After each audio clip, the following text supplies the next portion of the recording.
Today is Saturday, October 3rd, 2020, and today I'm thinking about freedom.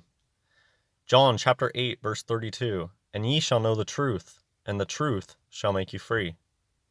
And mostly in this video, I just want to show a clip that a commenter sent me. And this is a clip of 4 foreign exchange students in the 1950s. And the context through which they sent me this clip was talking about how old they look. And I agree, they look very old. To me, they look like people when they're graduating college nowadays. And, even older than that. And not just the way that they look, the way that they present themselves, the way that they speak. And these are people speaking not their native tongue, and they are just so much more mature in the way that they present themselves. And I think a lot of it has to do with time moving more quickly today. People don't have enough time to really absorb material that they learn in school and to really become confident in themselves. There's just not enough time. And I think lack of confidence is just a huge thing that everybody can see around, and so much imposter syndrome going on. And it's because everybody just gets shuttled through things and there's not enough time to really absorb things anymore. People graduate college and they still feel lost, like they don't know themselves and they can't speak with confidence. But these people are high schoolers and very articulate. So of course, if you're a foreign exchange student in the 1950s, you're probably higher class. These people probably have private tutors and things like that. So there is that to take into consideration. But let's just go ahead and watch the clip. You can make your own conclusions. Participating in. I guess I'll say, though, that what's important about this clip is not the time speeding up thing. This Nigerian young laddie has something very interesting to say about freedom. Tonight's discussion are 4 students from 4 different countries, all of whom have very strong ideas on this subject of whether or not American children have too much freedom. Let me introduce them to you now. First, here is Nasreen Ahmad from Pakistan. Nasreen, show us how you use that pretty veil of yours, will you? Like it. From Nigeria, West Africa, is Minjiva Karibo. Minji finds our food so tasteless, I'm afraid, that she carries a bottle of pepper around with her in her purse all the time so she can season it to taste. Next is Nakchung Paek from Korea. Nakchung's been down at the George School in Pennsylvania this week.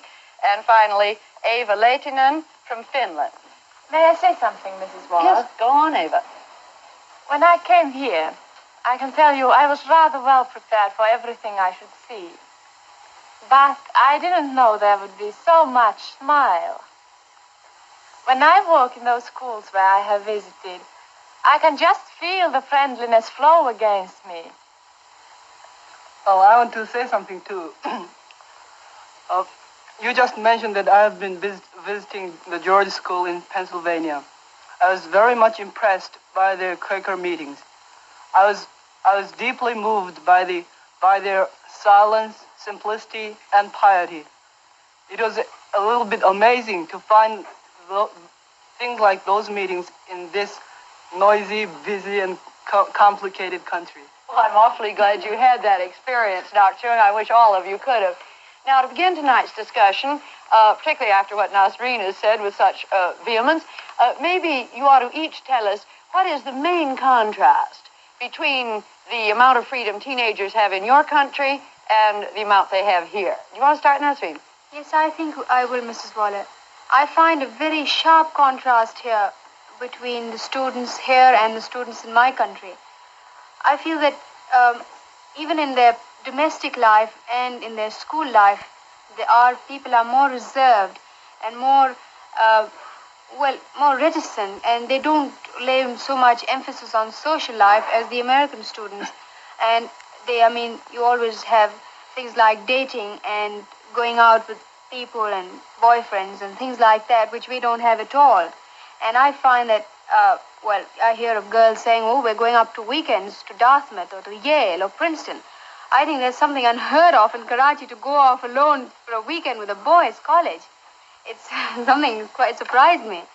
How about you, Minji? Well, as Eva said, I think in some cases American children don't have enough freedom. They are not allowed to show up their individual qualities. Every girl thinks it's fashionable to go dating, and some girls even don't speak the truth about dates, and they think it's fashionable to tell lies about going on dates during weekends, when as a matter of fact they sat at home all the time. Well, why do you suppose they said they had dates when they didn't? Because it was the fashion and they weren't free to express their own opinion. They wanted to be in the know. I disagree both. So I'll link this video in the description if you want to keep watching. I just think that what the Nigerian had to say about freedom and how Americans aren't free to self-express and to be themselves, and that there's this immense societal pressure to fit in, to be popular, to be praised, and that people will lie in order to do that, to fit in. And people lie to themselves all the time. I just know growing up, so many people, all they know how to do is mimic people on TV that they see, and none of that is genuine. And of course I was a part of this. Just think of fads and other things that you do because of societal pressure. I wanted to know all the little trivia about all the NASA and evolution stuff just to fit in, just to feel smart, just for that societal pressure that everyone feels. And America's definitely not free in that aspect. Even what this is making me think of is, think of just the movement today for people saying that they want to be free, that they want to do what they want to do, and notice how it's always the same flavor of freedom. What that means today is that people want to be able to live whatever gender they want and do whatever degenerate things that they want to do. That's their idea of freedom. But if you start talking about flat earth and other truths like that, you'll see that there really is no freedom of thought, and that most of what people do is just chasing fads, wanting to fit in. This is what people think of when people talk about how free America is. They're talking about this type of thing. What about owning a gun means that you're free if nobody even has any land that they can just live on and be ignored by the government, and everybody's a wage slave? People think that just because they can spend their wage slave money on a gun, that somehow makes them free. When the entirety of your earnings are exhausted on food and shelter, your labors are no longer viewed as an opportunity for economic advancement, but rather as an act of self-preservation. That's 100% what slave jobs feel like me today. Jobs for shekels to get the money. The only purpose to have a job these days is because it's a necessity. It's self-preservation. We need to pay rent and have food, and that's really the only fulfillment of jobs these days for most people. Unless you're higher up and get a cushy job paying a ton of money for basically doing nothing. There were just a ton of cartoons on this idea. I thought this was pretty funny. This is like most bottom of the pyramid people today are like this. At least we get decent pensions. Face it, man, your nephew has no sense of rhythm. I thought this was hilarious. The people who get the cushy, nice jobs are usually idiots. This reminds me of, there's this great British expression, Bob's your uncle. And it's about, I don't need to explain it completely, but basically somebody got a big position, and when they announced the position, they were like, oh, this position is going to Bob. And everyone was like, who the heck is Bob getting this position? And it turns out that Bob was the nephew of somebody important, and that's why they got the position. So there's this British expression, Bob's your uncle. It means like, well, there you go, for no reason at all. Just because Bob's your uncle, it happened.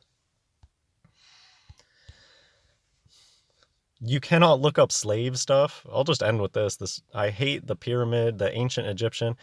If in biblical times, or yeah, I'll just leave it at that. If in biblical times the pyramids existed, they would have mentioned it somewhere in the Bible. The pyramids are a modern Masonic hoax, and I believe that the French Masons probably made the pyramids whenever the whole colonization of Africa happened. And so they just are incessant with this programming, this slave. They want you, whenever you talk about slaves,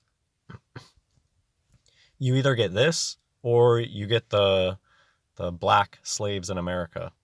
And it's just one of those things where instead of talking about the truth, they like to put up these phony Disneyland versions so that people's minds go there to the phoniness. And it's all about this mind prison that we're all born into. We're all born into this mind prison, and a big part of freedom is that we don't have the freedom to think outside of that box, outside of the mind prison. And Jesus Christ woke me up to the truth, and I've just noticed that when you do start speaking the truth, that's when you'll really see what they say, like the Matrix defending itself. You really see that there is not much freedom of thought, and that most of the things that people think are very stuck inside the little box that they sell you in first grade, second grade, third grade, and it just sticks from there. This pyramid stuff, though, is endless. So many cartoons. Whenever there's cartoons about slaves, it's like 9 times out of 10, you get this bogus Egyptian stuff. The pyramids were not built like this.